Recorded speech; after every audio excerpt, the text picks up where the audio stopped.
안녕하세요 여러분.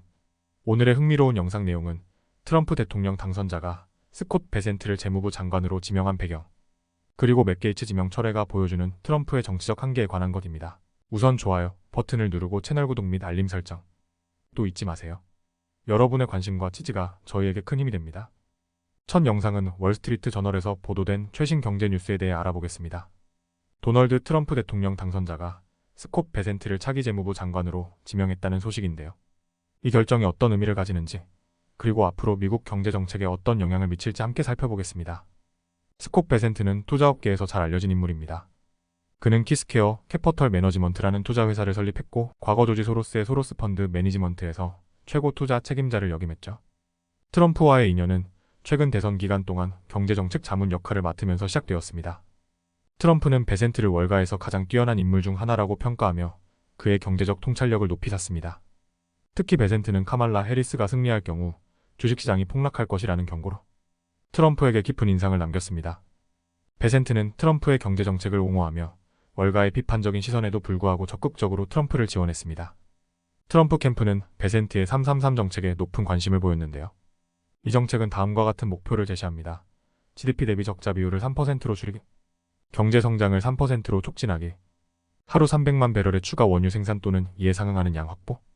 또한 그는 관세 정책을 트럼프의 협상 전략의 일부로 보고 이를 지지했습니다. 관세가 자유무역을 확장하기 위한 도구로 사용될 수 있다고 주장하며 경제적 근거를 마련하는 데 힘썼습니다. 베센트가 재무부 장관으로 임명된다면 그는 트럼프의 경제 공약을 구체적인 정책으로 전환하는 중책을 맡게 됩니다. 여기에는 다음과 같은 주요 과제가 포함됩니다. 미국산 제품 보호 수입품에 대한 높은 관세 부과, 세금 정책 개혁 팁에 대한 세금 철폐와 기존 세금 감면 조치 연장, 국가부채 관리 낮은 금리로 조달한 부채를 효율적으로 롤오버하는 방안 마련. 베센트는 이러한 과제를 해결하기 위해 의회 및 다른 경제 고문들과 협력해야 할 것입니다. 하지만 베센트의 앞길이 순탄하지만은 않을 것으로 보입니다. 트럼프의 경제 고문 중 일부는 그의 과거 소로스 펀드에서의 경력을 문제 삼으며 그의 관세 정책 옹호가 충분하지 않았다고 비판했습니다. 게다가 앨런 머스크는 하워드 루트닉이라는 또 다른 후보를 공개적으로 지지하며 베센트를 견제했죠. 베센트는 또한 워싱턴에서의 경험이 부족한 만큼 의회와의 관계 구축이라는 새로운 도전에 직면하게 될 것입니다.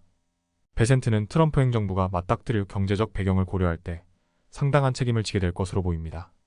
그는 트럼프와 함께 강력한 성장 정책을 추진하며 미국 경제를 활성화하겠다는 목표를 가지고 있습니다. 하지만 동시에 높은 국가 부채와 경제 불확실성을 관리해야 하는 부담도 안고 있죠. 오늘은 스콧 베센트의 재무부 장관 지명 소식과 그의 역할에 대해 알아봤습니다.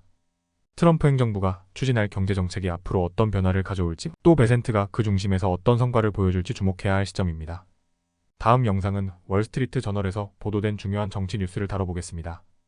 도널드 트럼프 대통령 당선자가 법무장관 후보로 지명했던 맷 게이츠가 철회된 사건과 그 배경을 살펴보겠습니다. 이 사건은 트럼프의 공화당 내 영향력의 한계를 보여주며 차기 행정부 구성을 둘러싼 복잡한 상황을 보여줍니다. 트럼프 대통령 당선자는 법무장관 후보로 맷 게이츠를 지명했지만 상원 내 반대 여론으로 인해 그의 이름이 철회되었습니다.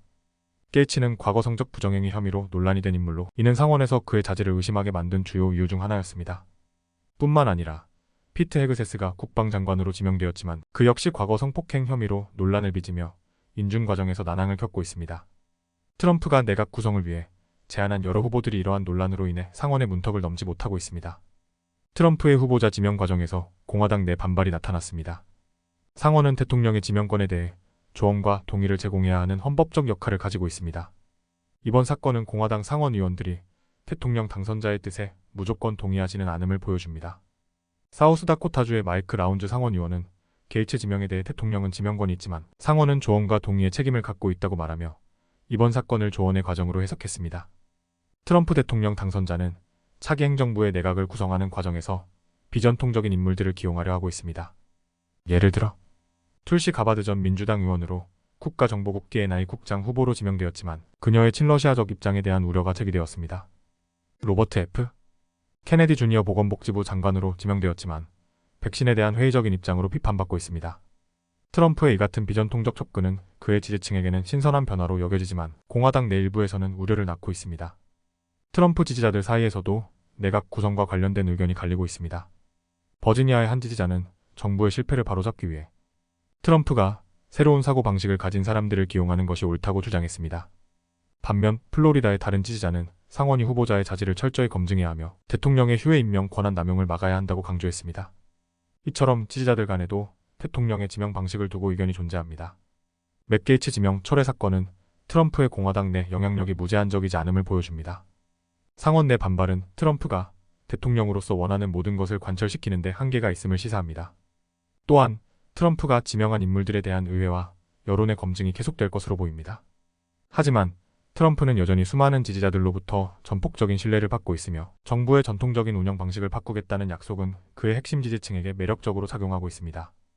영상은 맥 게이츠 지명 철회 사건을 통해 트럼프 대통령 당선자의 내각 구성 과정에서 드러난 정치적 한계를 살펴봤습니다. 이 사건은 차기 행정부 구성과 관련된 공화당 내부의 복잡한 역학관계를 잘 보여줍니다. 오늘은 여기까지입니다. 다음 영상에서 더 유익하고 흥미로운 내용으로 찾아뵙겠습니다. 이 영상은 투자 의견이 아닙니다. 매우 고맙습니다.